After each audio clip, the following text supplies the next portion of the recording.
Okay, good morning, everybody. Welcome to Strathroy-Caradoc Police Service Board meeting for Wednesday, April 22nd, 2026. I'll start off with a roll call. We do have regrets from Member Grantham. Member Rowe is running a few minutes behind due to some traffic in the city and will be joining us shortly. But we do have a quorum, so we will continue. Approval of the agenda. We're going to make one little pivot. The presentation to the scouts, we're just going to flip over to the front end of the meeting right after we approve our minutes. That way these folks can get on with their day. With that being said, the recommendations, the April 22nd Police Service Board meeting agenda be approved as amended. Do you have a mover and a second, or moved by Member Hahn, second by Member Brennan? Let's keep doing that for the morning. Carried. Declarations of pecuniary interest. Any? Okay, seeing none, moving on. Recommendation of the general meeting minutes of March 17th. The Police Service Board be approved as written. We have a mover and a seconder for that. Moved by Member Brennan, seconded by Member Hahn. Perfect. Okay, I will turn it over to Chief Campbell. Let him continue. Thank you. Well, thank you, Chair, for the opportunity to speak to this presentation. So I'm going to do some introductions first, and then I'll speak just briefly about the what the presentation is. So to my left, to the right of everyone at the board, is Jeff McGuire. Jeff is a very distinguished police leader in this province. His history is he started his policing career with the Toronto Police Service a number of years ago. Thank you. But has been very involved not only with the OECP but other entities and institutions that are aligned to policing leadership in this province. Jeff is a former president of the OECP. He's a former executive director of the Ontario Association of Chiefs of Police. He is the former chief with Niagara Regional Police Service, and we just shared a quick story. He was saying the last time he was at a Police Services Board meeting, he was the chief in Niagara. So if he starts to blink really quickly or starts to shake, it'll be from maybe some of those past experiences at one of the board meetings. He's here certainly representing Canada 911 Ride, which is a wonderful organization that is supporting the policing organizations with bringing information and opportunities for automated external defibrillators, otherwise known as AEDs, as part of their fundraising and awareness campaigns. And I'll certainly let the former chief, or Chief McGuire, as I like to call him, speak a little bit more about that program. But I'm also very excited to welcome members of the scouting community from Strathroy to our meeting as well. This program is often sort of highlights or is directed towards the current sitting president of the OECP, as everyone certainly on our board knows is the current role I have for about another 24 days. Just saying. But the Canada 911 Ride group graciously makes these donations on an annual basis and select the current sitting president and their community to be the recipient. So it's under that sort of premise as to what has brought us here today. I want to give a real quick shout out to Darren Dowding from the municipality, who works obviously in the recreation department. After speaking with Chief McGuire about accepting this on behalf of our community, it was through some conversations with Darren that we were able to quickly identify that Strathroy Scouts was going to be a great recipient for this. So I'll take maybe a pause. I'm going to invite Lauren, it's Lauren T, yes, correct? Up to sit here with me, as she's here to represent the Strathroy Scouts. And I'll give them both an opportunity to sort of just provide some narrative, and then I think we're going to do a presentation, and then at the discretion of the board, maybe take a quick pause or a break so that we can grab some pictures. And again, I believe we're going to go outside, and I would certainly invite the board to be participants in those photographs. So with that, I will pause and I will let Chief McGuire give some further information about the program. Thanks very much, Chief, and I am very proud of my background. I didn't need that great introduction, but just to clear the year was 1977. I know I skipped over that, but that was 49 years ago, and I'm still happy to be involved in doing what I can. Just done it my whole life, and they all seem to just keep flowing together. So first of all, I would like to thank the board. Thank you, Chair, for taking the time for us out of your busy meeting to do this. I think it's an important opportunity for your city and for the Scouts. And but I'd also like to congratulate and thank my good friend Mark on his career. As I understand, it's coming up to the what they call retirement, and good luck with that. I hope you're better at it than I was.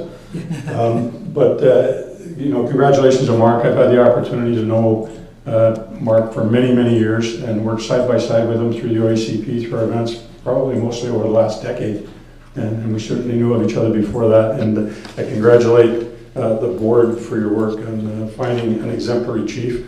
And I'm sure you're satisfied with the work that he has done, and probably more so. And congratulate him and wish you all the best in your retirement, Mark. And just very briefly, I'd also like to thank the work of the uniform members that are here present, and thank all the police officers across the province that continue to make safe communities for all of us. Just very briefly about the Canada 911 Ride Foundation. The Canada 911 Ride was founded, actually last year was our 20th anniversary. It was founded by a very small group of police officers, first in Toronto, immediately following 9/11. And it was an opportunity where they came together as motorcycle riders and wanted to make a statement and show support for what occurred in New York and the Pentagon during those horrible times. I give you a brief this will kind of demonstrate a little bit about what my career was like. And my tagline, by the way, is have a little fun every day. And it sometimes gets me in trouble, but that's okay. But 20 years ago, when I was a superintendent at the Toronto Police Service, one of the founders, Dave Marks, came to me and asked about, what do you think? Can we do this? Can a few of us ride down to New York City to show our support with a big group? And they actually ended up riding to the Pentagon. And I thought it was an amazing opportunity. What a great idea. About 3 weeks later, I got called up. Bill Blair was my chief at the time and one of my early mentors in my career, and called me up. And he and my mother were the only people that ever called me Jeffrey. So when he said, "Jeffrey, can you come to my office?" I knew there might be some issue. To which he said, "Can you please explain to me why my motorcycles and uniform officers are in New York City?" Which I kind of turned my head and said, "Did I not tell you that? It was on my list to things to brief the chief, because normally if you send your officers outside the country, you let the chief know." Anyway, I survived that, and the ride survived, and it's grown over 20 years.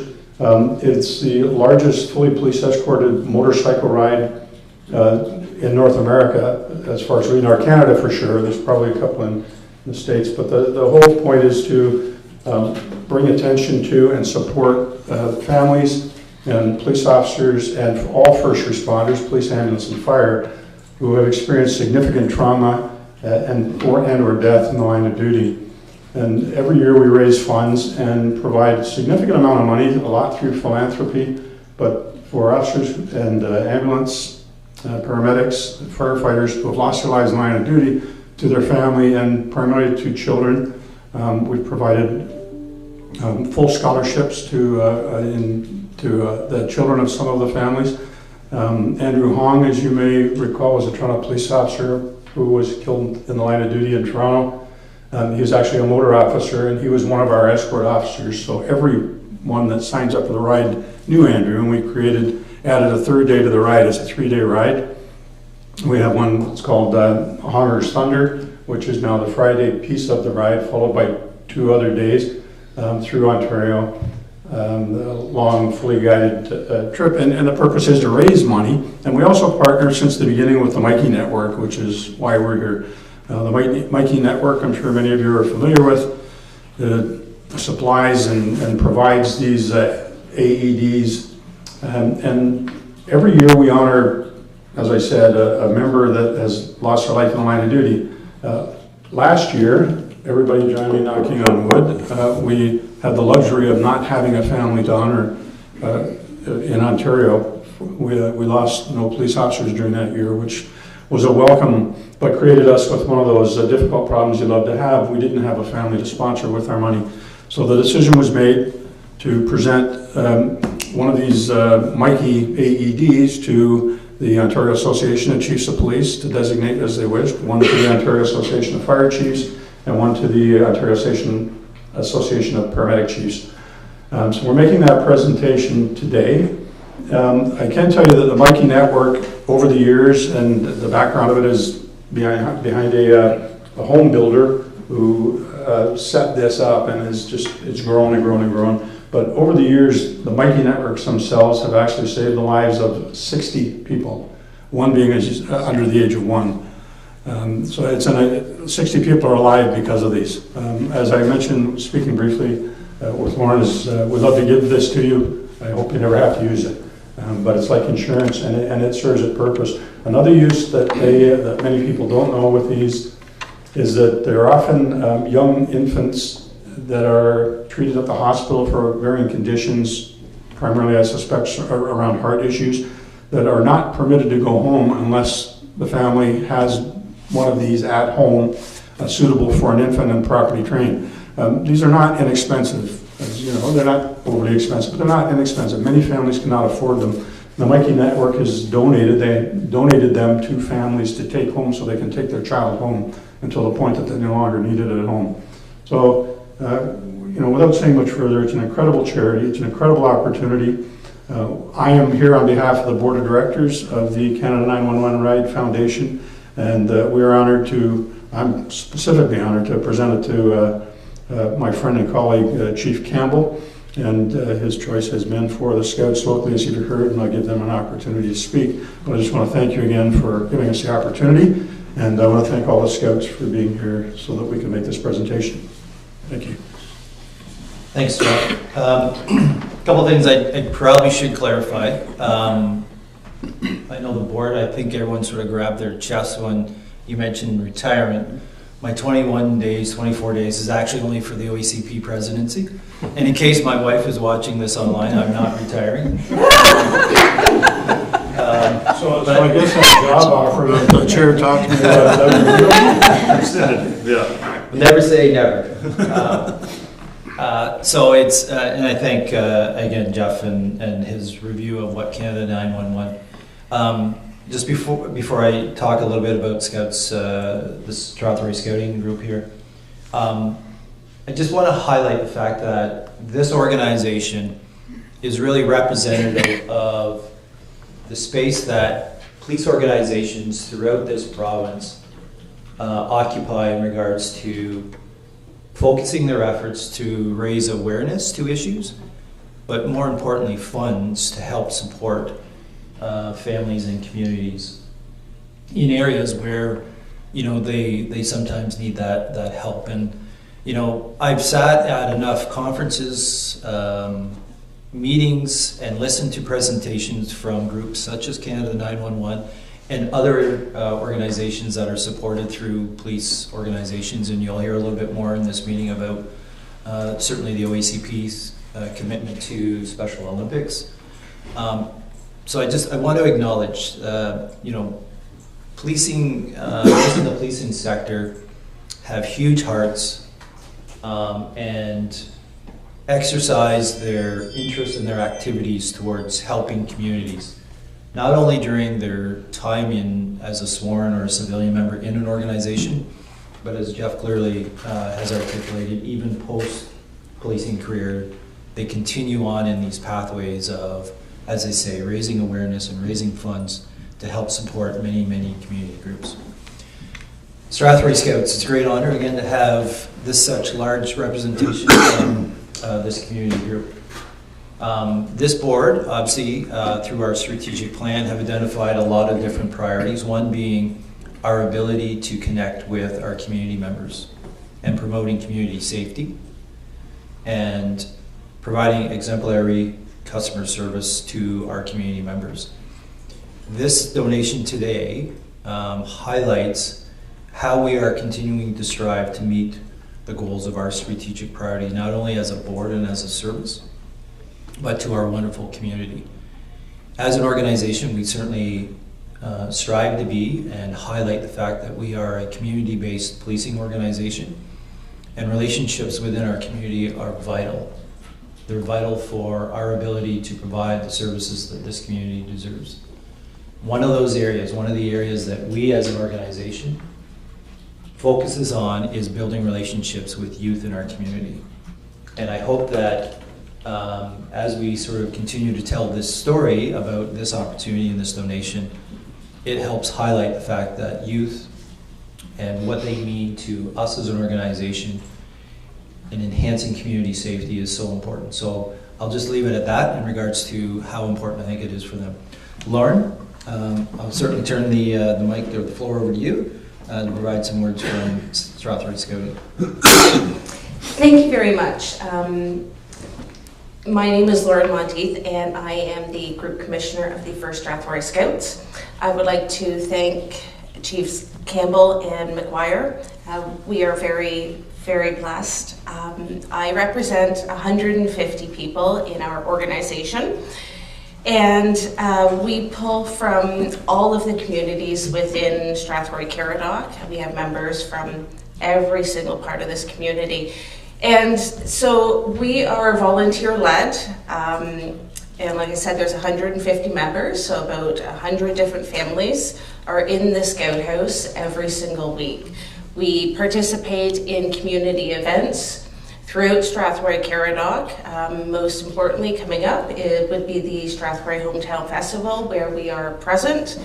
We also go camping with all of our youth, and our members are 6 all the way up to, I'm not going to call out any ages here, but so we've got a wide range of ages and members, and we are always everywhere. You will always find our red shirts within the community and at all of our events, wandering the streets, keeping it clean, and just out having fun. We do definitely put a little bit of fun into every single day. That is what we are about, but we're also about training and leading the youth to become better adults and definitely participate in their community. All of our volunteers and all of our youth are very well versed in volunteering, as we do that every single day. We volunteer within our community to keep it safe, keep it clean, and this is a great asset not only to our Scout House where it will be housed, but we also go camping, we go hiking, and we look forward to taking this with us to make sure that everybody is always safe. And like you said, we hope we never have to use it, but it's great to have that extra insurance policy. So thank you very much. I really appreciate it, and we're looking forward to this presentation. Thanks, Lauren. Just to highlight, again, through the discussions and the dialogue between Jeff's group and ourselves and Strathroy Scouts, we opted for the model that is transportable. So it comes in with a case. As Lauren alluded to, can be taken out on various activities that the Scouts are going to be doing. The other option is a hard mount to a wall, and you see them often in arenas and other community facilities. But again, I think the discussion was, let's use this as much as we can, and providing it in this form allows it to be very transportable and accessible in a lot of different areas. So. Along with that, there is a plaque that we're going to make a determination as to whether it goes to the OACP or is displayed at Strathroy Scouts. Again, just as information for our community to realize that it was such a kind donation on behalf of Canada 911. So with that, we will maybe just go up and do a formal presentation of the device. And again, at the discretion of the board chair, we'll maybe ask for a 15-minute recess to, again, maybe just go outside and get a quick picture with the large group that is here today. So It may be snowing tomorrow, so they might as well get a good picture. That's why I didn't ride here today.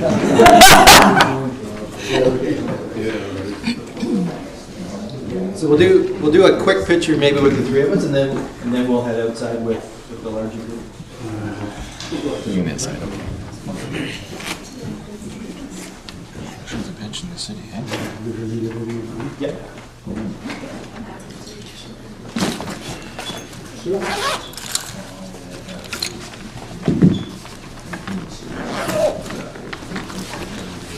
I'd like to go first. You're in the middle.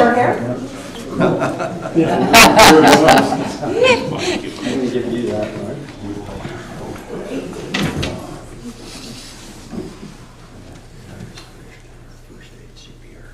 Okay.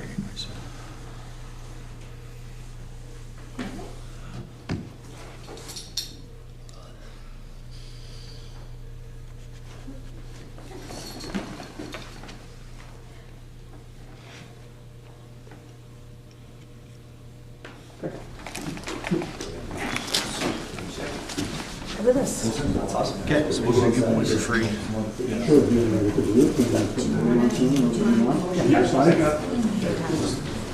The official, but we'll break. We just have a couple of quick little favors that we'd like to hand out to everybody here at the board. It's just zinnia seeds. So zinnia. Yeah, just for a small token of our gratitude. And also. Plant those today. Thanks, Yeah. guys. I'm a former scout myself. Thank you. Yeah, thank you. Thank you kindly. so much. Oh, thank you very much. Years ago. Years ago. Of 1965. Story to tell you after. Before we officially break, just gonna put a motion on to have a 15-minute recess. We have a mover and a seconder for that. We have a mover and a seconder. We're all in favor. Aye. Aye, okay, 15 minutes. Small token for everybody. Thanks, guys. Thank you.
Okay, welcome back everybody. Got a little bit of sun, exercise going up and down the stairs.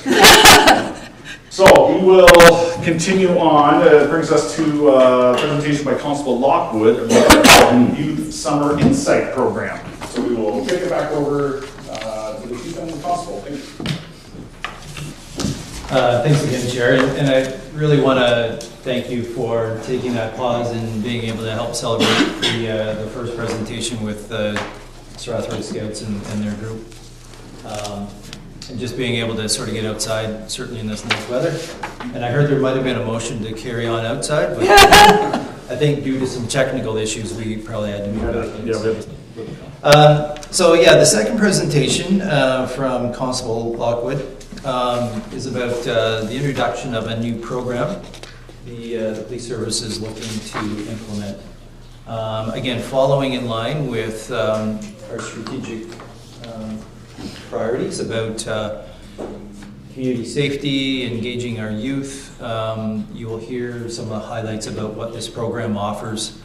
Not only the benefits to young people in our community, but really some benefits it offers to our organization as we continue to provide and guide young people in our community to understand the importance of participation in their communities with the overall goal of enhancing community safety. So with that, I will turn it over to Constable Lockwood to give a brief overview of the program. Awesome, thank you, Chief. And thank you, Board and Chair, for giving me this opportunity to talk about it. So this is our Youth Summer Insight Program, or the acronym is YSIP. And this is a summer program that's going to be available for students in grade 11 and 12 who are members of our community. And it's a mentorship program. So if they have an interest in policing, they can apply to this program, and we're going to offer 4 spots. And what we're going to do is we're going to meet once a week for 3 hours, and they're going to get a behind-the-scenes look at policing, what we do on a day-to-day basis, what shift work's like. We're also going to talk about the criminal code and the Youth Criminal Justice Act and other different provincial and municipal legislations. I handed out a package prior to, so it kind of speaks to the program itself, but included in that is a curriculum that I developed for the program. So there's going to be 9 different days where we meet.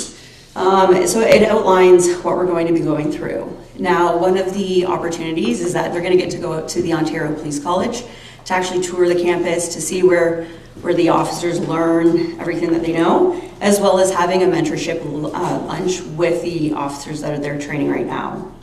It also includes resume and cover letter building, and it's going to be based around policing. So we're going to give them that jump start. We're also going to talk about drug safety. They're going to get to speak to the different units in our station, including the digital forensic unit, street crime. We're going to talk to the traffic unit, use of force, and our scenes of crime officers, our SOCO. We're also going to have a part of the program is going to be implemented on our surrounding mental health. So they're going to talk to our mobile crisis response team about conflict resolution, how that looks as policing with community members. But we're also going to bring in the Badge of Life, who is a volunteer support group for emergency services. They're going to bring in their facilities dogs, and they're going to talk about how to keep yourself safe while you're policing and making sure that you're supported mentally. We're also going to have the opportunity to tour the 2 courthouses in London. So we're going to go to the criminal court where they're going to get to observe a criminal trial, as well as going over to the provincial side to see how it looks under the Highway Traffic Act, and they're actually going to get to run through a mock trial.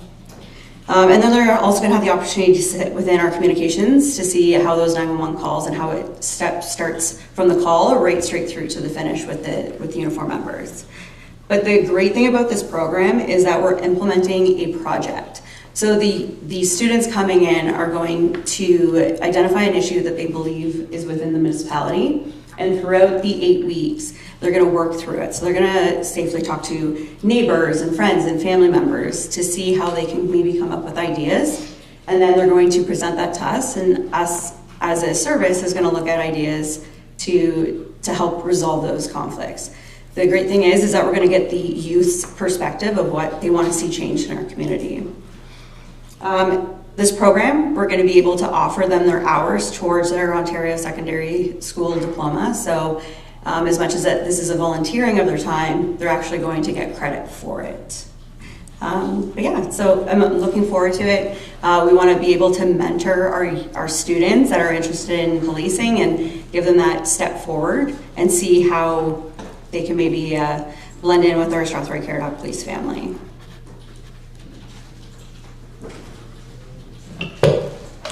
Thanks, Catherine.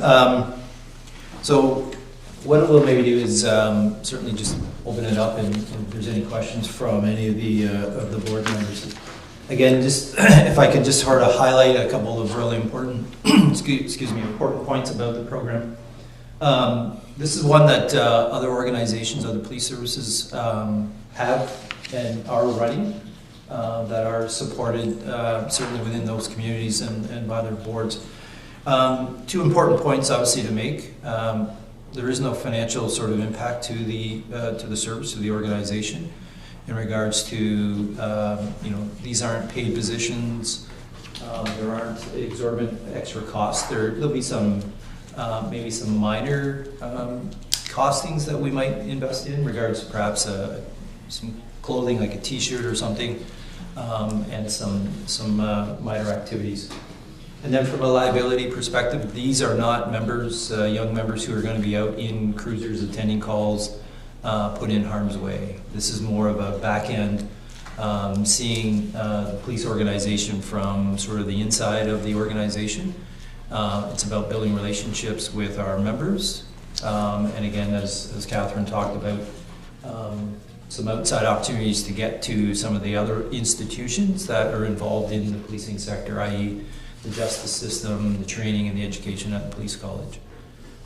So it's certainly a program that within the organization, both the chief, the deputy, and our two staff sergeants are supportive of moving in this direction because, as I mentioned, tying it back to our strategic plan about exemplary customer service, promoting community safety, and certainly the excellence in people and culture. It checks really all of those boxes about things that are important to us as an organization and the importance of those relationships with our community members. And as I say, what better way than to start building strong, lasting, trusting relationships with young people as they become even more as contributors to our community. So I'll leave it at that. But certainly any questions you have for either Catherine or myself, we're welcome to take any of those now. Perfect, thanks, Chief. I'll go first. I think it's a great idea. I wish I had something like this back when I was in high school because I definitely would try to participate. I like how you kind of focus on the stuff that goes on behind the scenes that the public doesn't generally see, what's on the news and what's on TV. You see the less glamorous side of policing work. You focus the whole day on mental health, which is a really good idea. And I like that they have to do the shuttle run the last week because everybody should have to experience the shuttle run if they want to get into policing because it's an animal. Yeah, so thank you. I'll leave it at that. And if anybody else has any comments, questions, go ahead. Member Brennan. Just two. I noticed your graduation's on August the 27th. That's a Thursday, and I don't know what time of day you'd be doing that, but it may be that maybe members of this board and or members of council or the mayor might be available or willing to attend a graduation ceremony, but if you diarize that and maybe shoot out subject to availability, I think it might be nice to do that. And I'm intrigued by the shuttle run. What are the details on the shuttle run? So the shuttle run, also known as the beep test. Yeah. So you start at one end, it's 20-meter shuttle. Beep test, okay. Yeah, the beep test. I guess they didn't want to traumatize people, so they renamed it the shuttle run. But ultimately, it's the beep test, and they have to get to a level 7. Okay, that's what I was going to ask, because we used to run a beep test. Okay, level 7. Okay, got it. And let's see, is anybody going to do that with them? Is it just the candidates, or do you have some of the staff going to do it with them? We've got our staff sergeants, Mike. I'm sure we'll have volunteers for that, I think. Yeah, I would be willing to run it with them for sure. So whatever I'm going to have them do, it's definitely something I'll be doing as well. I'll be definitely mentoring them throughout the program. So every day that they are there, they're going to be partnered up with me. So. Well, if you want me to attend, I'd be interested in just having a little bit of fun. Absolutely. And if I'm available, maybe that's a fun day. For sure, I will send you the email and the details. Perfect. Member Han. How many applicants are you planning on taking into the intake for this program? Yeah, that's a great question. So we are going to take on 4 because this is our first year of pilot project. So we're going to take on 4. The great thing is because we did want to kind of give them a jump start about how the actual policing works, right from, there's the application, there's going to be a cover letter and resume. From there, we're going to do vetting, and then we're going to offer in-person interviews to kind of give them a taste of what it is like to interview for a service. And then from there, we're going to take 4 successful applicants. The second question I had, I noticed it's primarily on a Thursday, and these are 16 to 18-year-olds. Many are working in the summer. Would you consider maybe, I think this is great for this upcoming year, that you might offer something maybe on Saturdays or evenings, like a combination, so that maybe some of the kids that are working to get into university might be able to apply? Yeah, for sure. So our target audience is we're going to be for grade 11 and 12. And that's part of the one thing that we did discuss about is having that curriculum already developed and the dates already on that application. So if they do have a summer job that they can ask maybe for some leniency, or they can start before or after. So that's one consideration. But obviously, because this is a pilot project, we are open to seeing how this can grow and how we can change things. Perfect. Member Rowe, you had a question. Yeah, my questions were answered. But I just want to comment, I think it's a great program. It's important, and I wish you all the best of luck with it. We'll support it for sure. Well, I would like to apply. I see that there's criteria in place, so fantastic program. Excellent. Super, thank you very much. Yeah, we look forward to getting updates on that one. No other comments for that. We can continue on here. Monthly police service reports. We'll put it over to the chief if you have any comments before we vote on those for this evening. Great, thanks, Chair. Just some highlights I made that I think may garner some questions maybe from the board. So certainly just looking at the activity reports, when I look at the charge summary, you'll see again another uptake in provincial statutes for the month of March 2026, 174, an upward trend from some of the previous years. Again, that's through some commitments and direction. Again, as I look to my right, our newly minted staff sergeants, along with both the deputy chief and myself, certainly prioritizing road safety, traffic safety as again a paramount concern in our community, and you'll see that obviously in the stats there. When you look at the occurrence totals, obviously they're are driving up as well. Some of that again directly linked to the traffic involvement. Total charges, again, you'll see 434 year to date. So again, we're trending up from the previous 3 years, and we look forward to sort of seeing that trend continue. When I looked at the Uniform Crime Violations Report, which again are incident counts, the linkage between, again, the increase, the commitment to traffic safety, and again, the downward trend regarding motor vehicle collisions. I think it's safe to say high visibility traffic enforcement is sending the collision reporting numbers the right direction. I think it's easy to see that link. When I looked at the person crimes and property related crimes, again, we're trending in the right direction. We're trending down in incident counts. And again, that is all through the hard work, dedication of our frontline uniformed members. When I looked at the criminal investigation report, I just wanted to highlight the first bullet point about an active in child pornography investigation. And where I wanted to sort of just direct the attention to the board is the investments made 2-3 years ago regarding the availability of and the equipment that we purchased that allows our member to do all of that behind the scenes, IT related investigative inquiries in-house. Our member is well trained well financed in regards to both the assets, physical assets required to do that work, as well as the ongoing training. And so when you see incidents like this, I want you to know that you're well served with the commitments, both in support and in the financial supports that go towards those types of cases. Second bullet point, again, just as a update, again, knocking on wood, so to speak. We've been absent of some swatting incidents recently.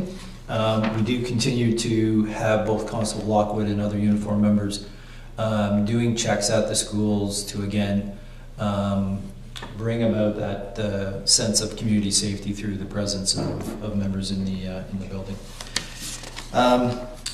I just want to sort of highlight real quickly as well on the court clerk report. You heard previously about the pre-charge consultation program that we are actively involved in. That's the one where we have the embedded Crown Attorney.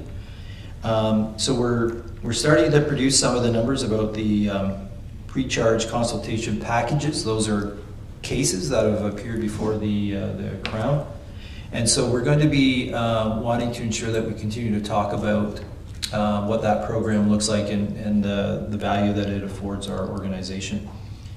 And obviously we'll be looking for a linkage to see, is it softening, is it lessening some of the other work that's occurring within our organization in relation to specifically redactions, both with the body-worn cameras and Crown Brief redactions. And then lastly, I'll just highlight real quickly in the media and the MCERT report. And again, I appreciate, I know that there was the presence of some of our board members at the first annual Polar Plunge. Again, I appreciate the support not only from the board and the board members and our own police organization. As a first annual event, I think it was very successful. And we certainly have undertaken a bit of a quick review, and we will implement some different changes perhaps next year. Maybe a different location in the parking lot, maybe a little bit earlier in the day. And if I could predict the weather, maybe a better weather day. But I was really, really pleased again with how the day unfolded. And again, as I mentioned, Special Olympics Ontario is the charity of choice for the OACP. And I'm just glad that as an organization that we're able to provide and contribute to that wonderful organization and the work that goes on with it. So I'll maybe pause, on page 2, I also wanted to highlight real quickly a couple of events that Constable Lockwood has been engaged in.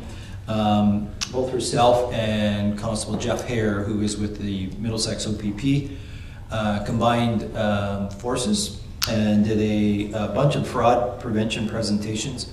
One that is highlighted in this report was done just next door at the library and was well received.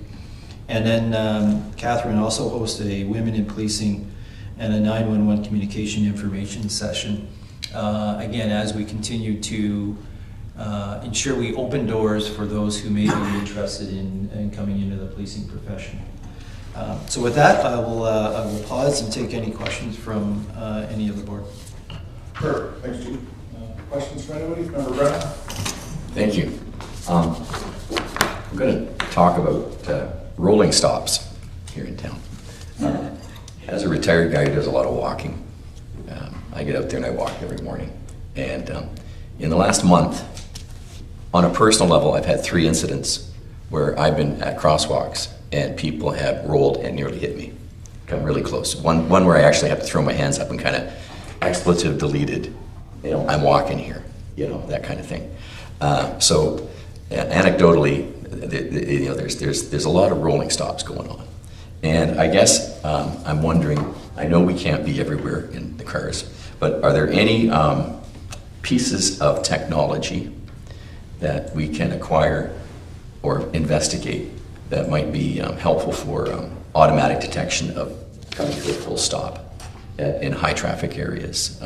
I don't know if this has been done much in other jurisdictions, and I'm not really talking about something that's going to be used as a way of recording offenses and issuing tickets necessarily, more as something that would just tell people when they've actually stopped or when they have not stopped, because I just noticed there's just so much of it going on, and I don't know if this is, you know, important in maybe school zones or something like that, but I'm just asking the question because I just see a lot of it, and just on a personal level, the last couple of months, I've had a couple of close calls, and you know, I'm a senior, but it's not like I'm, you know, using a walker or things like that. But there's sometimes, like, I've been out, you know, I push my grandkids in a pram sometimes, and I worry about, you know, people just not stopping when they need to. So that's just a question, and just something that we could maybe think about or discuss. So, great question. I certainly know from my own personal experience, having lived in this community in a fairly built-up subdivision near a three-way stop, that rolling stops happen very, very frequently. To address your question about technology, the only one I can think of is red light camera sort of technology that, again, is geared more towards collection of digital evidence to help support, say, prosecutions and such. Last week we had a supervisor or management meeting, and again, a lot of the conversation, a meaty part of the conversation, was about different traffic enforcement initiatives that we can roll out as an organization. And so I think that hearing that concern, that's something we take back to our uniform members who are very committed to wanting to create traffic-led initiatives. Again, tethering it maybe to some additional messaging about, hey, we are going to be conducting traffic enforcement at four-way stops regarding what we see or perceive as an increase in rolling through controlled intersections. That, I think, is probably the most affluent way to maybe sort of go about addressing the issue. It may start as sort of an information education type program, but it certainly can lead into enforcement activities. So I think that would be maybe an initial plan. From an investment in technology, again, I can't think off the top of my head any sort of dedicated technology that would sort of provide that. Yeah, I'm just thinking in terms of something that would be feedback to the driver to make them aware that they have or have not stopped, because in two of the occasions I had, the driver said, "Oh geez, I'm so sorry, I didn't see you." And the reason they didn't see me is they didn't come to a complete stop. They didn't take the 2 or 3 seconds to look left and right. They just assumed that nobody's going to be there, and they just roll through it. And I don't know if there's something that, you know, if you come to a complete stop, if the sign gives you a feedback saying, yes, you've come to a complete stop and now you can go, or hey, you didn't come to a complete stop, and in which point you're not going to see what the sign's saying anyway. But yeah, anyway, thanks. Just as a follow-up comment to that, you know, we'll certainly, you know, sort of peel back the curtains and see if there is any sort of type of technology. But I also think it raises another issue about distracted driving. And again, I know certainly Staff Sergeant Cartwright has, I've heard him say it once, I've heard him say it 100 times, about our need to increase our presence in regards to the use of cell phones. Because again, at intersections it becomes more of a, hey, I'm going to check, and so I think that there's a lot of good sort of takeaway from some of the concerns you're bringing forward that are easily implemented from an enforcement actionable item from our perspective. Yeah, Member Rowe. Yeah, you guys got a full plate to deal with. I'll tell you, as a professional driver, I'm on the road every day from 6 o'clock in the morning till 5 o'clock at night, and the stuff I see out there is pretty bad. Rolling stops are one, but U-turns in the middle of major intersections, running red lights on school buses is a big one for me. I had one this morning. Actually, I had 2 vehicles run my lights on Adelaide Street, loading a bunch of kids. It happens every day, and I don't know whether perhaps a media campaign might help get the message out. Distracted driving is a big one, though. I agree. We just went through a whole training session in our shop on our drivers, you know, on distracted driving. Not using cell phones, they're verboten, we just don't have them on the bus. But it's a big issue.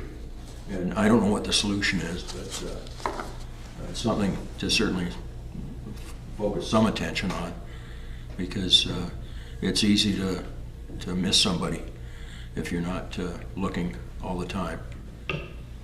So through the chair to Member Rowe, excellent comments, actions and activities that we certainly are interested in engaging in. You know, one of the areas, as you were talking about, that we have an interest is re-entering and re-engaging youth in our community in the schools regarding leveraging an opportunity to come in and actually talk about traffic safety and talk about distracted driving, because those are the future drivers that are going to have a lifetime of driving ahead of them. And I've said this over and over again. When you go back years ago and you talk about different generations, and I'll use my dad's generation, where when the issue was drinking and driving, they grew up with that being a normal type of behavior.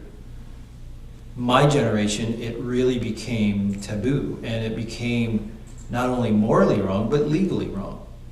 It was built into the criminal code. Youth today, when I talk about youth, those who are 30 or under, have grown up in that environment where they actually see drinking and driving not only as legally wrong, but morally wrong.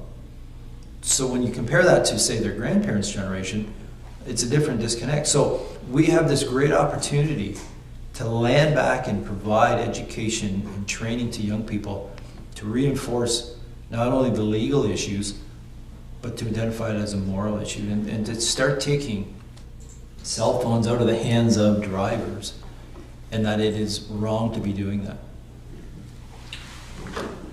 Thank you. Yeah, Member Hodge.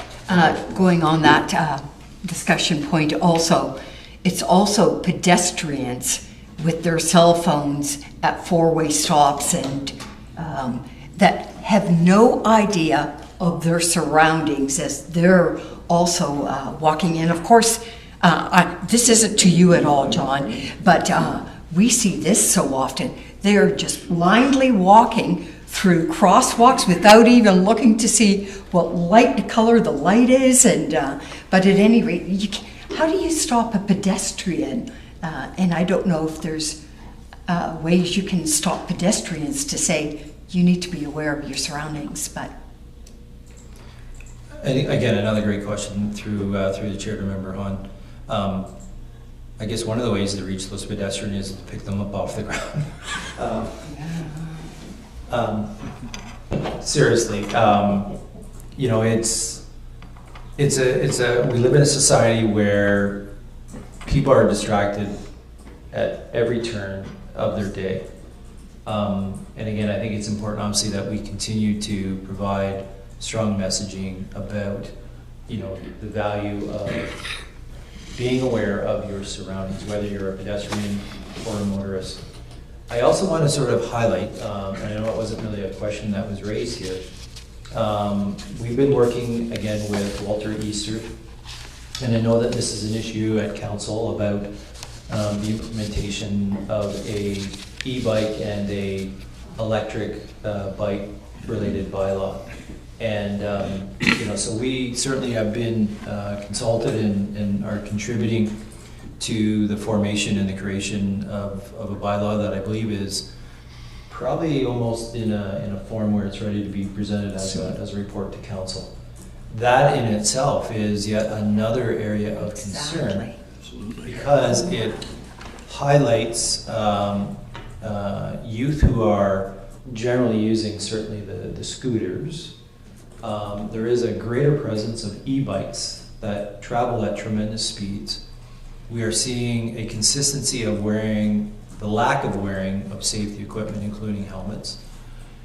We are seeing concerns about those vehicles or those items being utilized on sidewalks, which presents you know, an intersection of pedestrian traffic and people utilizing these electric motorized vehicles. So there's some huge potential for safety risk. And again, it's just yet another area of road safety that we need to, one, be consistent, two, we need to be present, and we need to be able to communicate those concerns that are also tied into effective enforcement actions. Thank you, Chief. Get one more from Member Hunt. I had one question on the reports, and it was related to the use of force report. They had received the call from the MHA, a person that was in a state of psychosis. I wasn't sure, and maybe you could clarify this. Was this in someone's personal home, or was this in the hospital?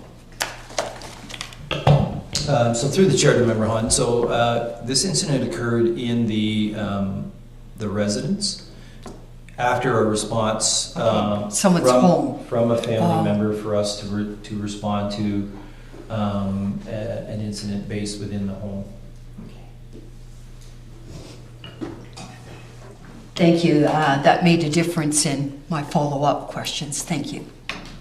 Okay, perfect, thank you. All right, motion now on the floor to receive all these reports for information. We have a mover by Member Brennan, second by Member Rowe, all in favor.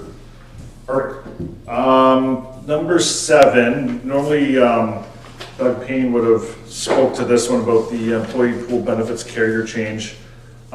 This was something that's in the works for a bit. City Council approved it for the municipal employees. It's a cost savings for everybody, so it's only good news. We just need to approve it for the police service.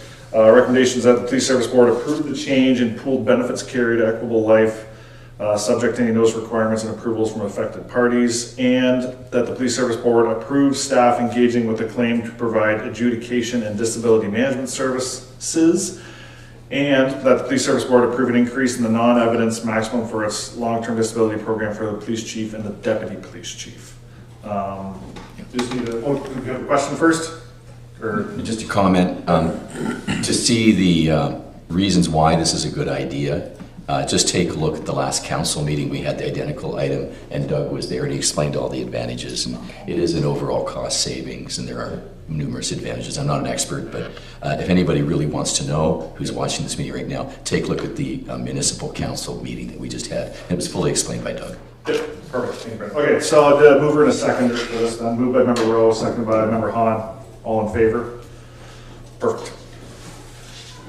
Okay. Announcements and inquiries by members. I know we already have a few, but I don't have any for myself. Member Rowe, anything from you? No. Member Brennan? Nothing? Member Hahn? Thank you. I had 2 items.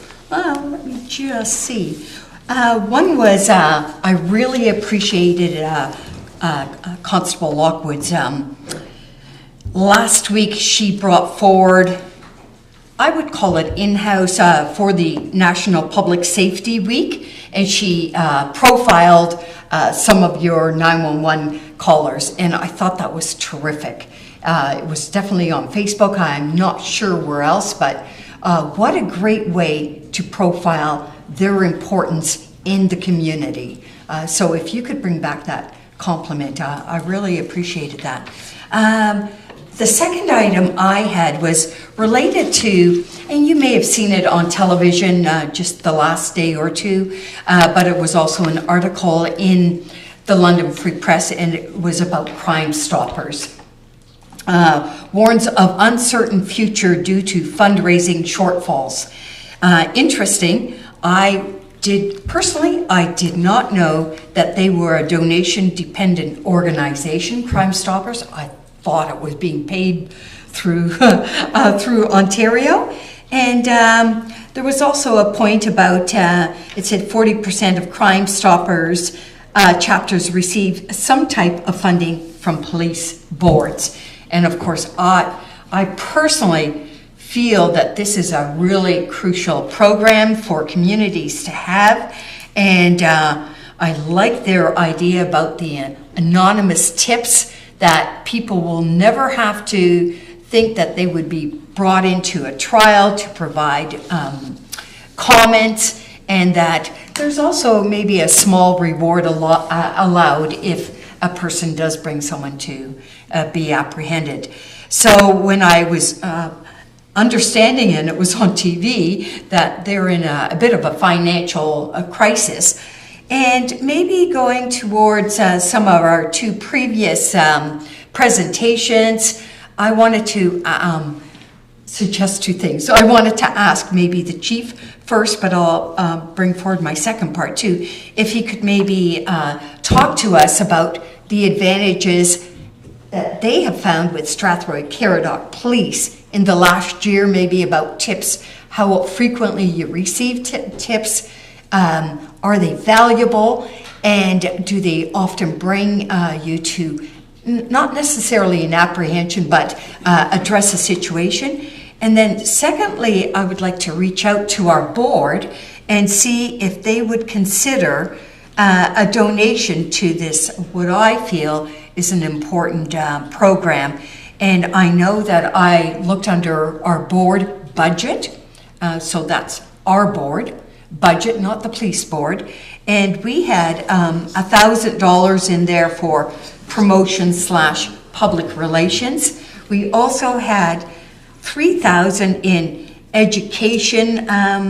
It said education fee reimbursements, and I thought, often I see on Facebook through the police, we are looking to identify people in thefts or whatever. Remember, you can also go to Crime Stoppers to report information anonymously. So I would like to maybe first hear from the chief, and then maybe ask the board if they would consider a small donation, and maybe it's 1,000, maybe it's 2,000, to show our support for what I feel is an important program.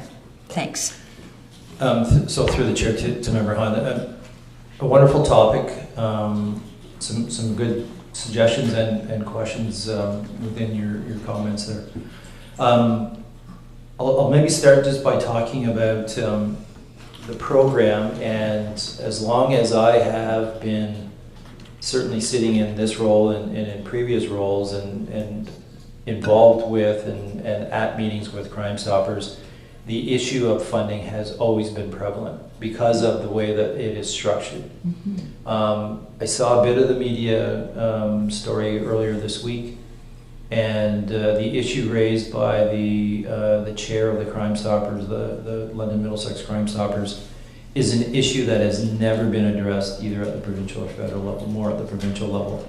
And that is the availability of the program to leverage proceeds of crime and money that is brought in through the courts. That is money that it does not flow directly to Crime Stoppers. That flows back to provincial coffers. And so that has been always a disconnect with the program. In regards to the effectiveness of the program and how often, I know Staff Sergeant Cartwright has some comments. I'll maybe just start by saying the program has multi sort of tenets to it. One being an avenue where the community member can make an anonymous complaint without any real expectations that there is a monetary sort of component to it.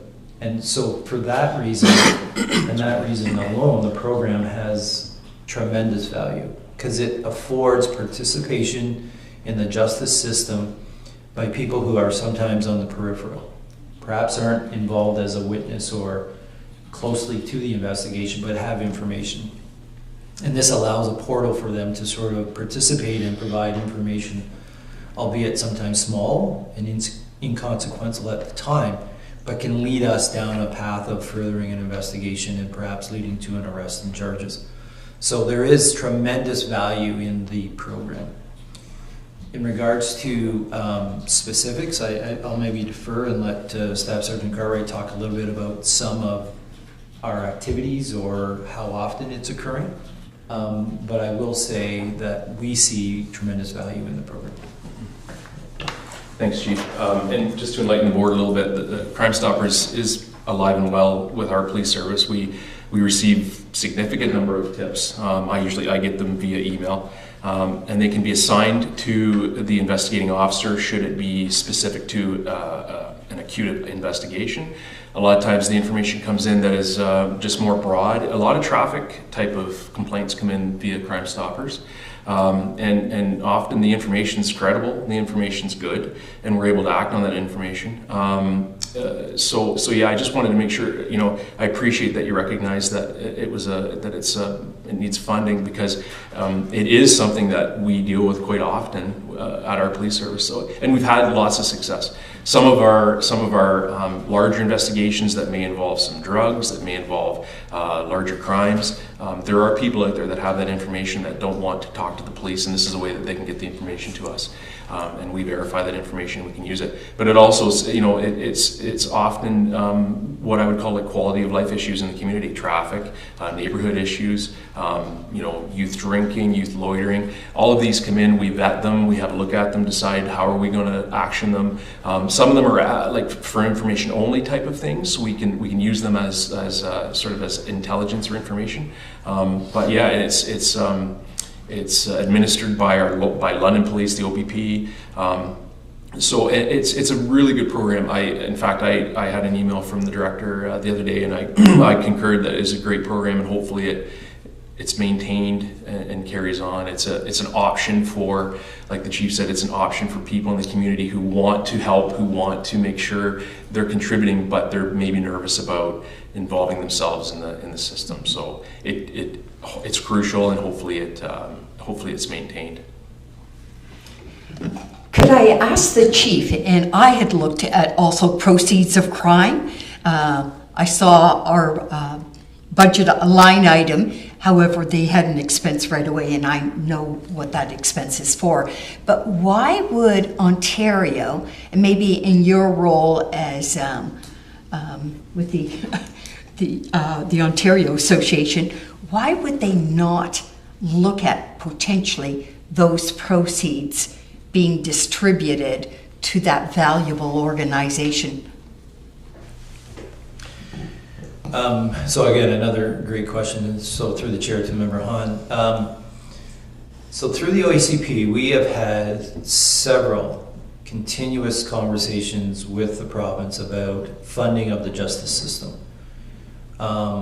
over a number of different areas. And proceeds of crime, which is really a revenue source for the justice sector, as I say, gets funneled back through the province. The province, in some ways, provides some of that funding back to police organizations through the utilization of grants, and they'll call it proceeds of crime, and other victims. There's another victim-related grant. So the province is sort of harvesting some of those proceeds that come through the courts, and then they're dispersing them a majority of the time through grants. Why they opt not to contribute to Crime Stopper programs, I would probably hint that because most Crime Stopper programs are locally based and sort of seen not as provincial programs but more as a localized entity, that's where there's probably a gap between funding flowing automatically versus those organizations probably going through the same churning process to request funding, grant funding from the province to sustain their programs. I think you see it in the education sector, you see it in the healthcare sector, the social services sector, where a lot of programs exist or are created at the local level, but are dependent on provincial or upstream funding for operations and annual sort of maintenance. So then the question goes to the board: what are your thoughts on a donation to this organization? I can say the director reached out a few days ago by email, wanting to come and talk to us. This wasn't enough time to get him for this meeting did today. he? Oh, I didn't. Yeah, you read my mind. We're looking at the future. I have been in contact with him. We're going to extend an invite out for our meeting in May, if he wants to come out and do a presentation. So that's my thoughts. We can wait until he comes and has a chat with us, tells us about the program, and then we can maybe do a vote on a donation if that's what we want to do at the May meeting.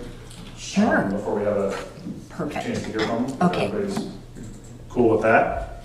If, sorry, Chair, if I may make a suggestion, I know that this Friday there's a Zone 6 OACP, and sorry, I know you guys have changed your acronym, your PGO, very much, it's shorter, more efficient. But I may, if I can, make a suggestion that as a board, maybe just canvass your fellow boards, certainly at the zone level, to see just what sort of actions or supports they're looking at doing, as opposed to sort of stepping out on your own, maybe breaking from what is considered sort of a normal process. And again, the Crime Stoppers group, whether at the local level or as a collective throughout the province, maybe just looking for just letters or supporting of the program as opposed to financial supporting of the program. I may be wrong, but that may be the initial ask. Realizing that, they know that budgetary restrictions exist, I think, across most municipalities and police service boards. Perfect. Yeah, I'm unable to attend the Zone 6 meeting due to coming off of nights, but I think, remember, Ro, you had mentioned you were going to attend. So maybe it's something you can look at while you're there, have a chat with everybody. Perfect. Okay, but that's it for the announcements, inquiries. Next upcoming meetings, we said May 19th, June 16th, July 21st, all at 10 a.m. That would come to adjournment. Do we have a mover and a seconder to? Sorry, Chair. If I may just sort of add just real quickly, and it's more for just a board awareness. So last week, myself and a group of police leaders from across the province met with the Premier in Toronto. Really, a lot of the focus of our conversation was about displacement of criminal activity from some of the larger areas and its impact in some of the smaller, more rural communities, along with some other topics that were important in regards to provincial initiatives and such. As a follow-up, the OACP sent a letter to the Premier and to both the Solicitor General and the Minister from the Ministry of the Attorney General, who were both present for the meeting. I'm going to be following up with a letter to our local MPP, Steve Pinsonneau, sorry. So I will CC the board in regards to that response, but I just wanted to have sort of that line of sight awareness as to what that was.